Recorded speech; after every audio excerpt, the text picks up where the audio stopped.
जिंदाबाद,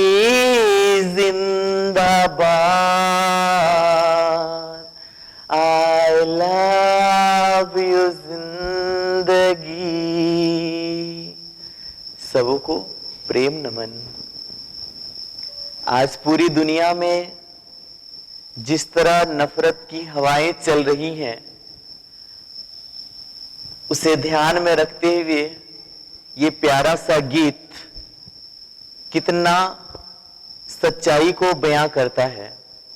और वैसे भी हम लोग उस देश में रहते हैं जहां सारे संसार को प्रेम का संदेश देते हैं। वसुदेव कुटुंबकम के रिश्ते को हम निभाते हैं। हम पूरे विश्व को परिवार मानते हैं। कैसी है हमारी धरती, सुनिए एक प्यारा सा गीत जो हृदय को छूता है। ये धरती संतों का चंदन, ये धरती फकीरों का वंदन, ये धरती गंगा सी पावन, ये धरती सभी धर्मों का आंगन, ये धरती राम की सीता की, ये धरती कृष्ण की राधा की, ये धरती सीता का आंचल, ये धरती गालिब मीरा की, ये धरती संत कबीरा की, कि न जाने किसने नफरत बो दिए,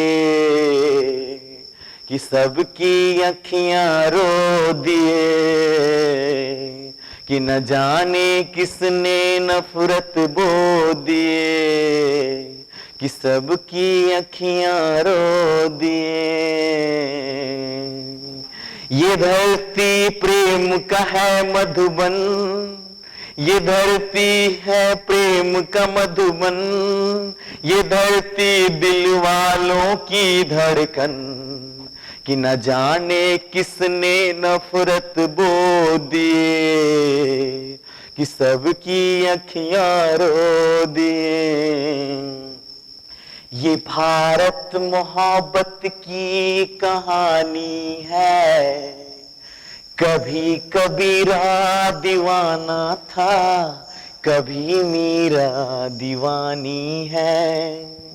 ये भारत मोहब्बत की कहानी है, कभी कबीरा दीवाना था, कभी मीरा दीवानी है। हम विकास के नाम पर न जाने कितना विनाश का मंजर को खड़ा कर दिया है। शायद हम कबीर को खड़ा कर पाते हर चौराहे में, मीरा को खड़ा कर पाते हर वृंदावन में, विवेकानंद को खड़ा कर पाते, कलाम बना पाते, नानक बना पाते, मोहम्मद बना पाते। लेकिन हमने विकास क्या किया? एक दूसरे का नोचने का, एक दूसरे को नीचा दिखाने का, अपने अहंकार को बढ़ाने का। ऐसे हालात में कितना आज भी प्रासंगिक है हमारे संतों की वाणी। आइए, बहुत समय बीत जाने के बाद भी उस जुलाहे के शब्द आज भी समय को काट रहे हैं। वो अनपढ़ थे लेकिन उनसे बड़ा ज्ञानी कोई नहीं हुआ। वो फकीर थे लेकिन उससे बड़ा प्रेमी कोई नहीं हुआ। आइए, जीवन के सभी पहलुओं को स्पर्श जो उन्होंने किया, आज केवल उन्हें पढ़ने की दरकार नहीं है,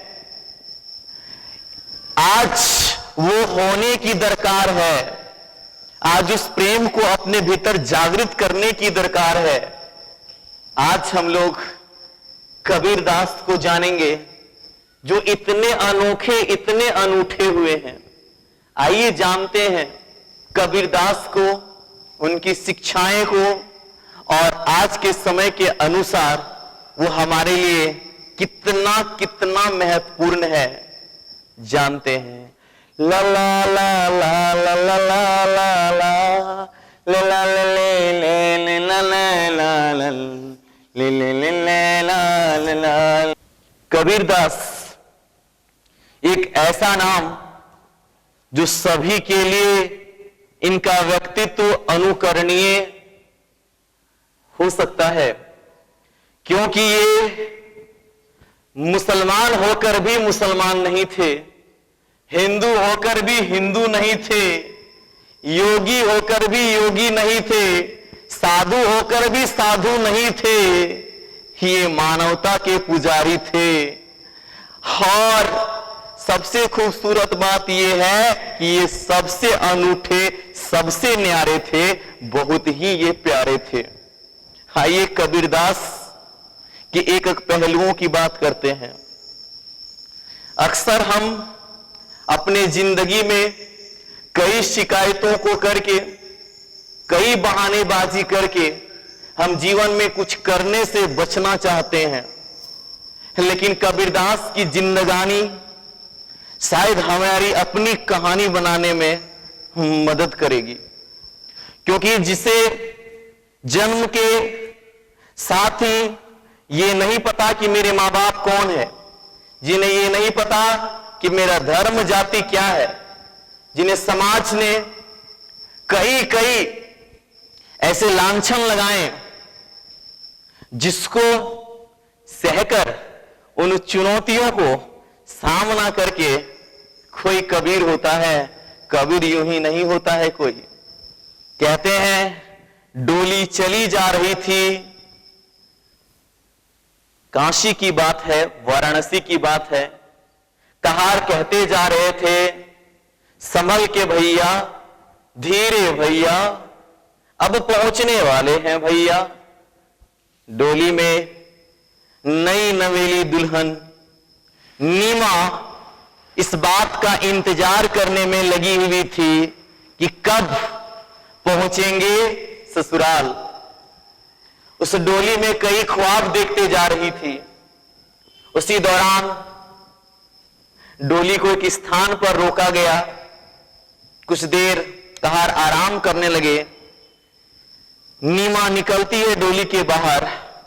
प्रातःकाल का बेला, सूर्य की वो कोमल किरणें,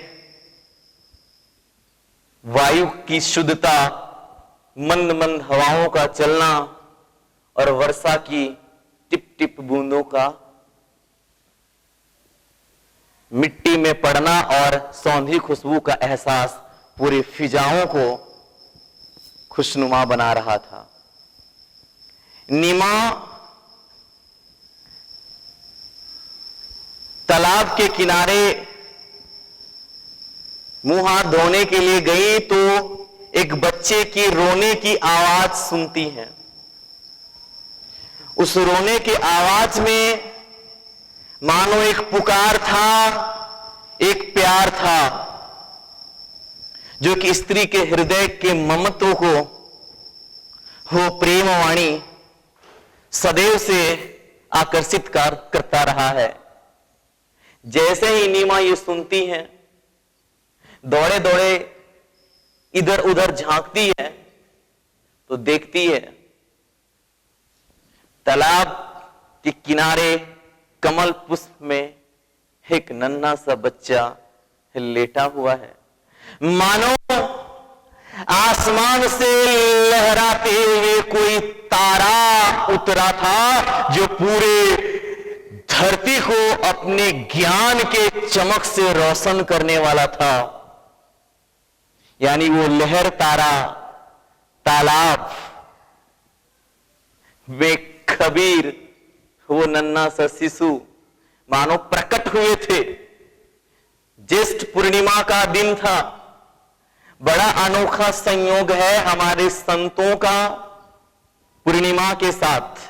मानो पूर्णिमा में वो जन्म लेकर के, पूर्णिमा में वो प्रकट हो करके ये इस बात का प्रमाण दे रहे हैं कि हम संसार को पूर्णता से भरेंगे, अपने जीवन को पूर्णता से भरेंगे, लोगों के जीवन में पूर्णता लाने के लिए पूरा जीवन जिएंगे। इस तरह से कबीरदास का जन्म दिवस को प्रकट दिवस के रूप में मनाते हैं कबीरपंथी लोग। ज्येष्ठ पूर्णिमा को कबीरदास का प्रकट दिवस इसलिए कहा जाता है क्योंकि किन्हीं को यह बात पता नहीं है कि कबीरदास को जन्म देने वाले उनके माता पिता वास्तविक कौन हैं। तो इसलिए ये कहा जाता है कि मानो आसमान से वो तारा आए, आसमान से ही वो मानो प्रकट हुए थे। नई नवेली दुल्हन, एक शिशु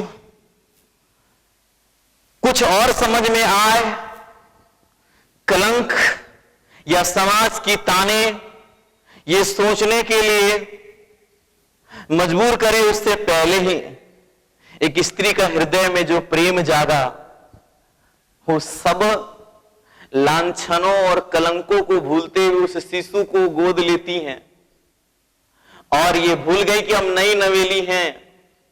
अपने पति को आवाज लगाती हैं और दौड़े दौड़े नीरू आते हैं।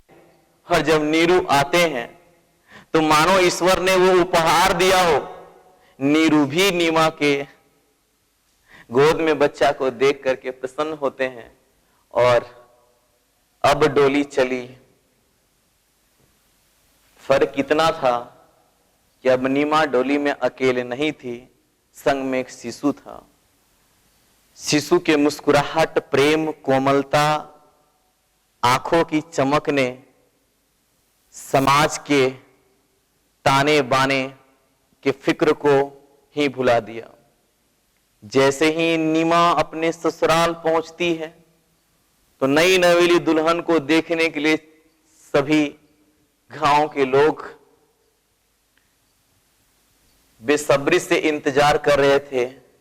डोली से जैसे ही बाहर निकलती है और गोद में एक शिशु को देखती हैं तो सबके मुंह से निकलता है छी छी छी छी छी छी छी। नैहर से ही बच्चा लेते आई है, ये कुलक्षणा ही है। लेकिन लोगों को ये समझाना कितना मुश्किल था, ये विश्वास दिलाना कितना मुश्किल था कि ये कुदरत ने ही उपहार में ये शिशु को दिया है।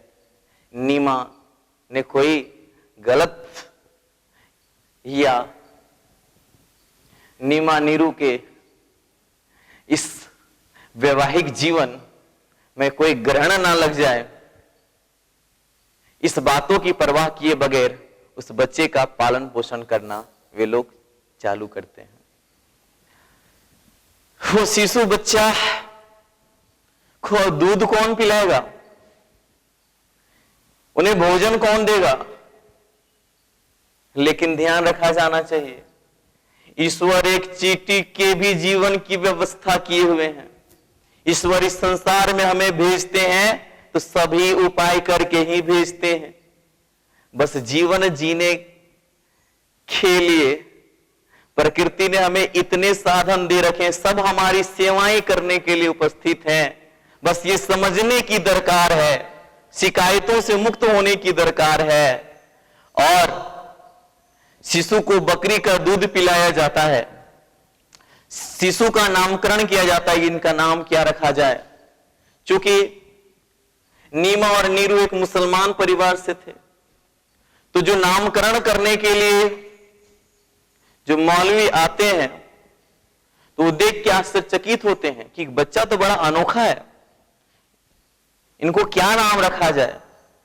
तो बच्चे के ललाट को देख करके उनकी महानता को उस महान व्यक्ति ने पहचाना और एक महान व्यक्ति आपको महानता के ही मार्ग में ले जाएगा। और एक प्यारा सा नाम देते हैं कबीर, और कबीर का अर्थ ही होता है महान। सभी सुनने वाले आश्चर्य में पड़ गए कि ये कैसा नाम है, ना ये हिंदू का नाम पता चल रहा है, ना ये मुसलमान का नाम पता चल रहा है। तो कबीर तो इन बंधनों से मुक्त होकर ही आए थे और इन बंधनों से मुक्ति देने के लिए ही वो प्रकट हुए थे। और इस तरह से कबीर नन्हा सा बच्चा बड़ा होने लगे, उनकी पढ़ाई के लिए मदरसा में इसलिए अनुमति नहीं था क्योंकि लोगों का मानना था कि ये मुसलमान है ही नहीं। और इस तरह से कबीर अनपढ़ तो रहे, लेकिन अपने पालक पिता यानी पालने वाला पिता नीरू के कार्य को बड़ी बारीकी से देखे। जब वो कपड़ा बिन रहे होते थे और इस तरह से एक जुलाहा के परिवार में, कपड़ा काटने वाले, कपड़ा बिनने वाले को जुलाहा कहा जाता है, और एक जुलाहा के परिवार में एक ऐसा जुलाहा तैयार होने वाला था जो पूरे संसार के जो ताने बाने हैं, जो उलझने हैं, उसे अपने वाणी से मिटाने वाले थे। समय के साथ वो बड़े होते गए और सामाजिक कुरीतियों उनके मन में प्रश्नों की संख्या भी बढ़ाती रही। उनको समझ में नहीं आने लगा कि जब हम सब एक ईश्वर के संतान हैं तो फिर इतना भेदभाव क्यों है, इतना जाति प्रथा क्यों है। और इस तरह से उन्हें गुरु की तलाश थी। जगह जगह भटके, लेकिन इस प्रश्न का कहीं उत्तर न मिला। तो उन्हें सुना कि कोई है रामानंद नाम के ज्ञानी जो सभी जाति प्रथा धर्म से मुक्त हो करके वो कहते हैं कि जाति प्रथा कुछ नहीं, जो हरि को भजे सो हरि का होई। और कबीरदास रामानंद का शिष्य होने के लिए जब उनके पास जाते हैं तो रामानंद शुरू में तो मिलने से इनकार करते हैं। कबीरदास में एक खोज थी, एक प्यास थी, और कहते हैं गुरु मिलना मुश्किल नहीं है, शिष्य होना मुश्किल है। जिस दिन आप शिष्य होने के लिए तैयार हो जाते हैं उस दिन वो गुरु खुद उपस्थित हो जाते हैं। शिष्य होने के लिए तो कबीरदास कहते हैं पूरे शिष्य को ही गुरु को सौंप देना पड़ता है। तो कबीरदास जब जाने कि इन्हीं से मुझे ज्ञान मिल सकता है, जब उन्हें पता चला कि प्रत्येक दिन सुबह पंचगंगा घाट रामानंद स्नान करने जाते हैं, तो कबीरदास भोर में ही पंचगंगा घाट की सीढ़ियों पर जाकर लेट गए। और जैसे ही रामानंद भोर में स्नान करने के लिए पंचगंगा घाट की सीढ़ियों पर उतरते हैं तो उनका पांव कबीरदास के सिर पर पड़ता है। उसी समय रामानंद कहते हैं राम राम राम राम राम राम राम राम और प्रणाम करते हैं। कबीरदास कहते हैं गुरुवर प्रणाम। बोलते कौन हो? वो कहते हैं आपका शिष्य मैं कबीर। उन्होंने कहा कब मैंने शिष्य बनाया है तुम्हें? वो कहते अभी। अपना पांव जो मेरे सर पर रखे और राम राम का जो मंत्र दे दिए, मुझे मिल गया सब गुरुवर। कहते हैं रामानंद के सामीप्य ने, रामानंद के ज्ञान ने कबीर के अंदर महानता के वो बीज बोए कि कबीरदास अपने जीवन में जो गुरु की महिमा किए हैं, बड़ा अद्भुत महिमा। कबीरदास गुरु की महिमा करते हुए कहते हैं यह तन विष की बेलरी गुरु अमृत की खान, शीस दिए जो गुरु मिले तो भी सस्ता जान। वो गुरु की महिमा इतना किए हुए हैं, उनकी महानता को अपने वाणी में इतना ऊंचाई दिए हुए हैं। आप इसी बात से समझ सकते हैं कि वो ईश्वर से ऊपर दर्जा देते हैं। जब वो कह रहे हैं गुरु गोविंद दो खड़े काके लागू पाए, बलिहारी गुरु आपके गोविंद दियो बताए। कबीर कहते हैं मैं उलझन में हूं गुरुवर कि एक साथ गुरु भी खड़े हैं और गोविंद वो ईश्वर भी खड़े हैं, मैं किन्हें पहले प्रणाम करूं? तो कहते हैं बलिहारी गुरु मैं आपकी, मैं बारी जाऊं गुरुवर आपकी, कि आपने ही तो गोविंद का मार्ग बताया है। वो कहते हैं ये तन तो विष का वो स्थान है जहां इंसान विषैले ही सोच को तो पैदा करता है, हो गुरु तो अमृत की खान है। और कहते हैं सर कटा कर भी, सर देकर भी अगर गुरु मिल जाए तो कहते हैं वो भी सस्ता जानिए, उसको भी वो सस्ता कहते हैं। तो इस तरह से गुरु की जिस तरह की महिमा करते हैं कबीरदास, वास्तव में आज के समय में ऐसे गुरु होने की दरकार है। देखिए गुरु एक छोटा सा शब्द है, लेकिन ज्ञान के उसमें इतने मोती समाहित है जो हमारे पूरे जीवन को उद्धार करता है। जिस तरह कबीरदास गुरु की महिमा करते हैं, उस तरह के अगर गुरु हो जाए तो आज भी कबीरदास, रैदास, मीरा बाई का होना मुश्किल नहीं है। कबीरदास कपड़ा बिनते रहे, जुलाहा का काम करते रहे, और कबीर कुछ भी ना छोड़े और सब कुछ पा लिए। इसलिए कबीर बड़े अनूठे हैं, बड़े अनोखे हैं। वो किसी भी चीज को त्यागते नहीं हैं, फिर भी उनसे बड़ा संत कोई नहीं होते हैं। वो विवाह करते हैं, उनकी पत्नी का नाम लोई, और उनकी पत्नी भी बड़ी अनोखी रही जो उनके संत के मार्ग में कभी बाधा नहीं बनी। उनके एक पुत्र हुए कमाल और उनकी एक पुत्री हुई कमाली, और किन्हीं को नहीं छोड़ते हैं और वो ईश्वर को पा लेते हैं। कबीरदास 15वीं शताब्दी ईस्वी के जो सिकंदर लोदी के समकालीन थे, एक ऐसे संत हुए, एक ऐसे भक्त हुए हैं जो भक्ति मार्ग में होकर भी बड़े ही क्रांतिकारी हुए।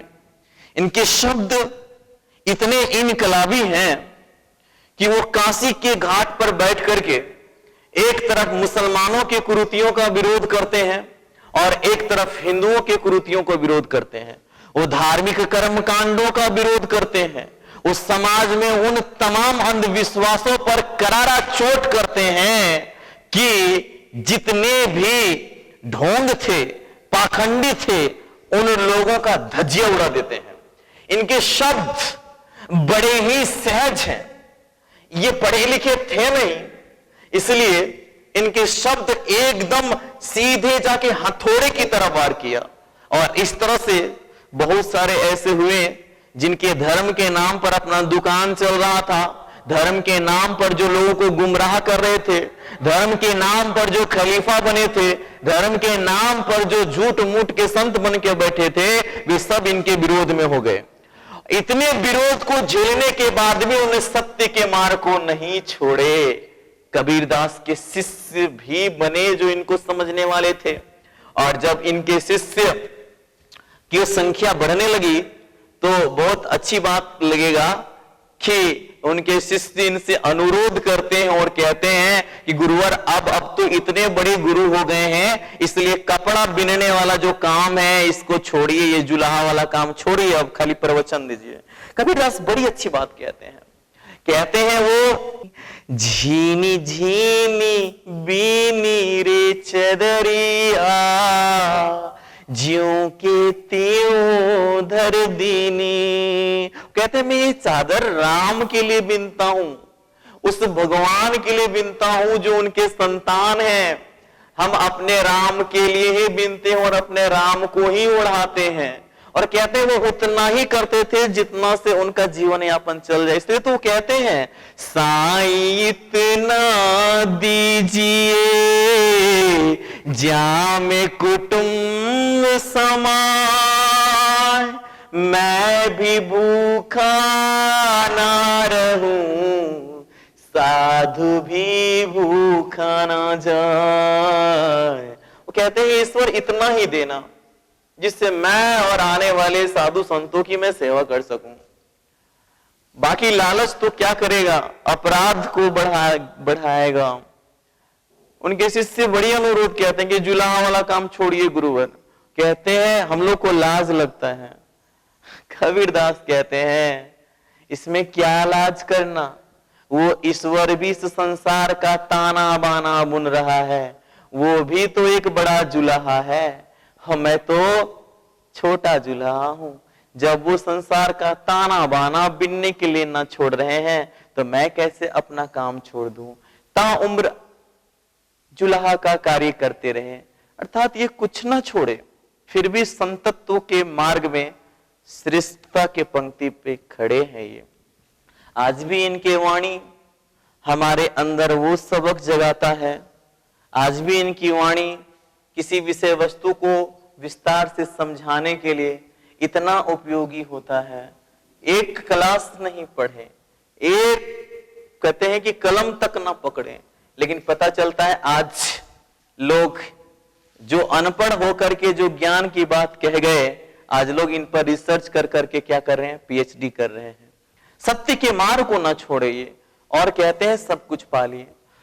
तो कानाफूसी बढ़ने लगा। इनके विरोधी जो हुए तो उस समय के जो दिल्ली सल्तनत के शासक थे सिकंदर लोदी, उनको जाके लोग शिकायत कर दिया। वैसे सिकंदर लोदी बीमार थे तो कहा कि कबीरदास चमत्कार कर सकते हैं, आपकी बीमारी को ठीक कर सकते हैं। सबको लगा कि कबीरदास ठीक नहीं कर पाएंगे, तो सिकंदर लोदी वैसे भी सन की दिमाग का है, तो क्या करेगा, कबीरदास को मृत्यु दंड दे देगा और हम लोग का रास्ता साफ हो जाएगा। कबीरदास को बुलावा भेजा गया। कबीरदास जरा भी विरोध नहीं करते हैं और कबीरदास जाते हैं, और जाने के बाद कहते हैं बड़े प्यार से सिकंदर लोदी के तन पर अपना हाथ फेरते हैं। औषधि तो प्रेम काम करता है। जब प्रेम की भावना से, विश्वास की भावना से जब कह दें कि आप रोग मुक्त हो जाएंगे, उनके अंदर ये विश्वास जगा दे रोग से लड़ने का, तो पता चलता है समाधान हो जाता है। तो इस तरह से कबीरदास की चमत्कार से इतना प्रभावित हुए सिकंदर लोदी, लेकिन फिर भी लोग कानाफूसी करने लगे कि ये हिंदू मुसलमान के विरोध में बोलता है, ये मुसलमान के विरोध में चूंकि बोल रहा है, इसलिए सिकंदर लोदी का दिमाग फिरा और इनको मारने के उपाय किए जाने लगे और इन्हें मृत्यु दंड के कई उपाय किए गए, हाथी के नीचे कुचलवाने का, और भी पता चलता है कई कई उपाय किए गए, लेकिन फिर भी कबीरदास उस ईश्वर की कृपा से कोई भी क्षति इनकी नहीं होती है। सच्चे लोगों को कैसे मारा जा सकता है? तन को तो मारा जा सकता है, लेकिन उनके विचारों को नहीं मारा जा सकता है। इसलिए कबीर कभी मरते नहीं हैं, कबीर तो दिलों में हमेशा बसते हैं। कितने बादशाह हुए जो इतिहास के पन्नों में दर्ज हैं, लेकिन ये वो है जो ये मानवता के मर्ज का इलाज है। कबीर, मीरा, इनकी प्रेम वाणी आज भी हृदय में एक ऐसी गुंज उत्पन्न करती हैं जो हमारे जीवन को जीने के लिए रसमें बनाते हैं। अगर हम कबीरदास की शिक्षाओं की बात करें तो ये तो निर्गुण भक्ति की बात करते हैं, लेकिन इनके वाणी में जो प्रेम समाया है, जो प्रेम संदेश है, वो बड़ा अनोखा है। वो कहते हैं कि पोथी पढ़ी पढ़ी जगमुआ, पंडित भया न कोय, ढाई आखर प्रेम का, जो पढ़े सो पंडित होय। वो कहते हैं कितनों पुस्तकों को पढ़ लो, लेकिन अगर प्रेम को ना जाना तो कुछ भी ना जाना। वो कहते हैं हमन है इश्क मस्ताना, हमन को होशियारी क्या, न बिछड़े पल भर पिया हमसे, न हम बिछड़े प्यारे से। वो कहते हैं हम इश्क मस्ताने वाले लोग हैं। कबीर की भाषा बड़ी बहुरंगी है, इतना बहुरंगी है कि इतना करारा चोट करते हैं, इतनी सत्यता का उजागर करते हैं। वो कहते हैं हम तो इश्क मस्ताने, हम लोग को होशियारी हमें नहीं आती है। कहते हैं एक पल भी वो पिया हमसे ना बिछड़े, वो ईश्वर हमसे ना बिछड़े, ना हम ईश्वर से बिछड़े। वो प्रेम के बारे कहते हैं कि प्रेम गली अति सांकरी, जिसमें दूजा ना समाए, जब मैं था तो हरि नहीं, हरि है तो मैं नहीं।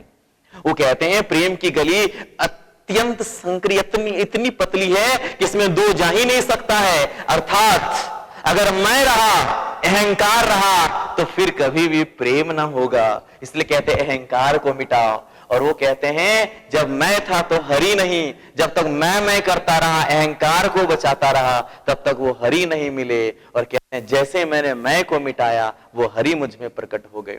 इस तरह से निर्गुण होने के बाद भी जिस नाम का वो सहारा ले रहे हैं, जो राम कह रहे हैं, जो गुरु कह रहे हैं, जो हरि कह रहे हैं, वो इनके निर्गुण मार्ग में मानो ये एक नैया की तरह काम करते हैं। निर्गुण भक्ति मार्ग के लोग वे लोग होते हैं जो कर्म कांडों का विरोध करते हैं, अंधविश्वासों का विरोध करते हैं, ढोंग का विरोध करते हैं। वे चीज जो केवल दिखावा मात्र होता है उसका जो विरोध करते हैं वो निर्गुण भक्ति मार्ग के उपासक कहलाते हैं। तो कबीरदास निर्गुण भक्ति मार्ग के उपासक थे। कहते हैं सिकंदर लोदी के सामने जब इन्हें उपस्थित किया गया तो इनसे जब पूछा गया कि बोलिए दुनिया का सबसे बड़ा शहंशाह कौन है, तो सिकंदर लोदी को लगा कि मेरी प्रशंसा करेंगे कबीरदास। लेकिन कबीरदास कहते हैं कि चाह गई चिंता मिटी, मनवा हुआ बेपरवाह, जिसको कछु न चाहिए वही शहंशाह। वो कहते हैं जिसको कुछ नहीं चाहिए इस जगत में वही असली बादशाह है, जिसको कुछ भी चाहिए वो अभी भी भिखारी ही है। वो कहते हैं कि जिसकी चाहत गई, इच्छाएं मिटी, वास्तव में इस संसार में गरीब वो नहीं है जिसके पास कम है, वास्तव में गरीब वो है जिसको बहुत ज्यादा चाहिए। इसलिए कहते हैं कि जब भी किसी चीज की चाहत रही है इसका मतलब है भीख मंगा वो मांग ही रहा है। और वही कबीरदास कहते हैं जिस दिन आपकी मांग मिटती है, जिस दिन आप मांगना छोड़ देते हैं, वो ईश्वर आपको देने के लिए व्याकुल हो जाते हैं, वो दौड़ पड़ते हैं आपकी ओर। लेकिन कबीर की ये वाणियां केवल वाणी बन के रह गई है और धर्म के पाखंड को आज भी देखा जा सकता है, धर्म के नाम पर किए जाने वाले ढोंग को आज भी देखा जा सकता है। ऐसे स्थिति में कबीरदास की वाणी पुनः हमें जागृत करने में सहायक हो सकती है। कबीरदास को जब यह पता चला कि उत्तर प्रदेश का मगहर नामक स्थान को लोग अपशकुन मानते हैं कि वहां मरने के बाद मुक्ति नहीं मिलती है, वहां मरने के बाद लोग गधा जन्म मिलता है, तो ताउम्र चूंकि ये कुरीतियों का विरोध करते आए थे तो इसका भी विरोध बनता था। और कबीरदास मृत्यु के लिए अपना मृत्यु स्थान मगहर को चुनते हैं। जब वो मगहर जाते हैं तो उनके शिष्य विरोध करते हैं, लेकिन इसके बाद भी वो कहते हैं कि ये पूरा जगत ही उस ईश्वर का बनाया है। इसलिए कबीरदास पूरे सृष्टि को ईश्वरमय देखते हैं। बोले ना बड़े अनोखे हैं, बड़े अनूठे हैं। कुछ भी वो धर्म को खड़ा करने के लिए कुछ भी इंतजाम नहीं कर रहे हैं। ऐसा नहीं कि ऐसा चोला पहनना है, ऐसा नहीं कि ये कर्मकांड करने हैं। हालांकि बाद में उसके कबीर पंथियों ने तरह तरह के स्थिति को शामिल कर दिया, लेकिन कबीरदास एकदम सरल हैं, सहज हैं, सीधे साधे हैं, भोले भाले हैं, फिर भी वो साधारण होकर के असाधारण है। कबीरदास मगहर चुनते हैं जिसे लोग अपशकुन मानते थे स्थान को, और मगहर से वो आसमान का तारा प्रकट हुए लहर तारा में और अप्रकट हुए यानी मगहर में अपना प्राण त्यागते हैं। वो व्यक्ति, वो संत, वो जुला जो जीवन भर हिंदू मुस्लिम की एकता की बात करते रहे, प्रेम का संदेश की बात करते रहे, उनके मरने के साथ ही हिंदू मुसलमान में उनके शव को लेकर के लड़ाई शुरुआत हो गई। मुसलमान कहने लगे कि शव पर हम लोग का अधिकार है, हम लोग दफनाएंगे, और हिंदू कहने लगे कि हम लोग का अधिकार है, इसे दाह संस्कार करेंगे। और उस समय के तत्कालीन राजा बिजली खान और कांसी के राजा वीर सिंह बघेल के बीच में विवाद उत्पन्न हो गया। दोनों कहने लगे कि लाश हम ले जाएंगे, एक ने कहा हम ले जाएंगे, और इस तरह से हवा का एक झोंका चला और जैसे ही हवा के झोंके से कफन हटता है तो कबीरदास की वहां शव नहीं था, बल्कि वहां पुष्प थे। और इस तरह से कबीरदास को मानो पता था कि जग को कितनों सुधारो, लेकिन जग फिर अपने वही स्थिति में आ जाएगा। इसलिए मानो वो पहले से ये व्यवस्था करके गए थे कि कहीं और विवाद ना हो मेरे जाने के बाद, क्योंकि मैंने प्रेम का संदेश दिया है और मेरे ही कारण अगर लड़ाइयां होने लगेंगी तो मेरे सारे प्रेम के संदेश फीके पड़ जाएंगे। और इस तरह से वो पुष्प को आधा हिंदुओं ने बांटा, आधा मुसलमान ले गए। आज भी मुसलमानों ने उनके लिए मकबरा बनाया है और हिंदुओं ने उनके लिए समाधि स्थल बनाया है। इस तरह से कबीरदास एक पुष्प में प्रकट हुए और एक पुष्प में ही अप्रकट हो गए। इस तरह कबीरदास की पूरे जीवन को अगर हम देखें तो इनकी हर एक बात आज के समय भी उतना ही सार्थक है जब ये हुए उस समय जितना था। कबीर के छोटी छोटी घटनाओं की बात किया जाए, आइए कुछ लिखते हैं, फिर कुछ और विषय वस्तु पर बात करते हैं, जानते हैं इनके बारे में संक्षिप्त जानकारी। कबीरदास का जो जीवन काल है सिकंदर लोदी के समकालीन था। सिकंदर ये बहुत ज्यादा परीक्षा में पूछना पसंद करता है। लोदी के समकालीन, और अगर हम तिथि की बात करने जाएं यहां तो एक निश्चित तिथि को लेकर के कोई निश्चितता नहीं है, इसलिए 15वीं शताब्दी ईस्वी में ये हुए। इसके बाद इनके मुख्य जानकारी में से जानना है, कबीरा कहे ये जग झूठा, इंसान क्यों है रब से रूठा। लहरतारा नामक स्थान पर लहरतारा तालाब है। कहां है ये? वाराणसी में। वाराणसी को काशी भी यहां कर सकते हैं, और ये किस राज्य में है? उत्तर प्रदेश में है। उसके बाद इनका मृत्यु स्थान, इससे भी क्वेश्चन बहुत ज्यादा पूछता है। मृत्यु स्थान है मगहर। मगहर कहां है? उत्तर प्रदेश में है। ध्यान देना है, जन्म स्थान और मृत्यु स्थान बड़े अच्छे से याद रख सकते हैं। लहर और गहर, लहर गहर करेंगे तो क्या हो जाएगा? ध्यान में आ जाएगा। इसके बाद इनका जन्म दिवस कब मनाया जाता है? इनका जन्म दिवस मनाया जाता है ज्येष्ठ पूर्णिमा को, ज्येष्ठ पूर्णिमा। लेकिन इनका जन्म दिवस को किस रूप में मनाया जाता है? प्रकट दिवस के रूप में, कबीर प्रकट दिवस के रूप में मनाया जाता है।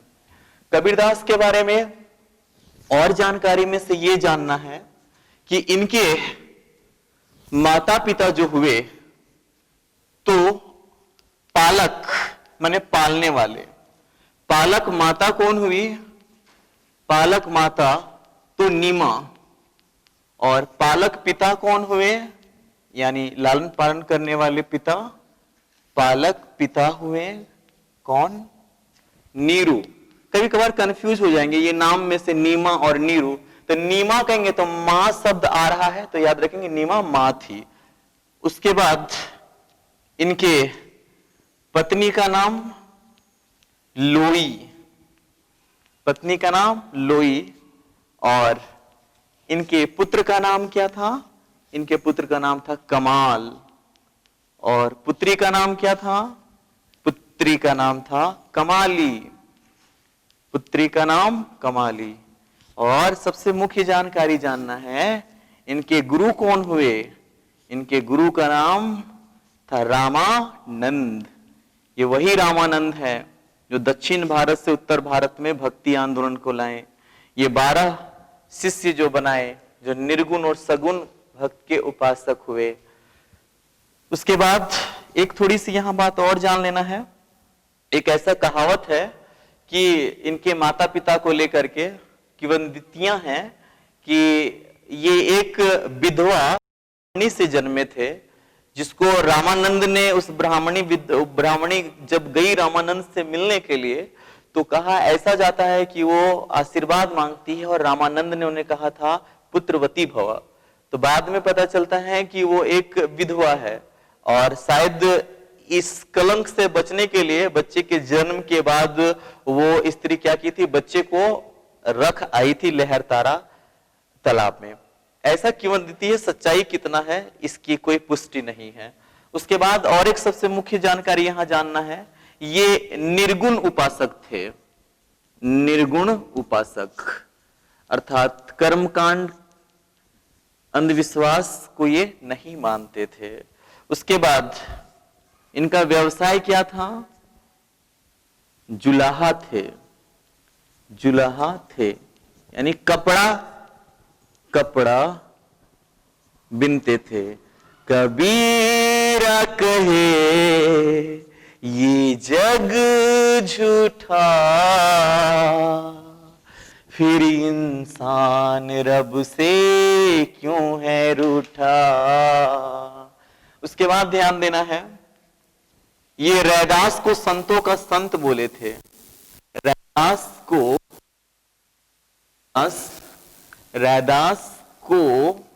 कबीरदास क्या कहते हैं? कबीरदास संत हैं, संतों का संत।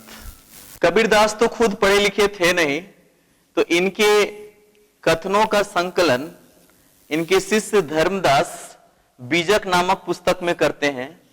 बीजक के 3 भाग हैं, शबद, रमेनी और साखी।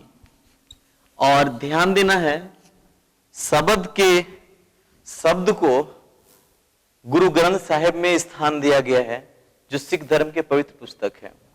ध्यान देंगे, कबीर शब्द जो है उसका अर्थ क्या होता है? तो कबीर का अर्थ होता है महान। कबीर का अर्थ होता है महान।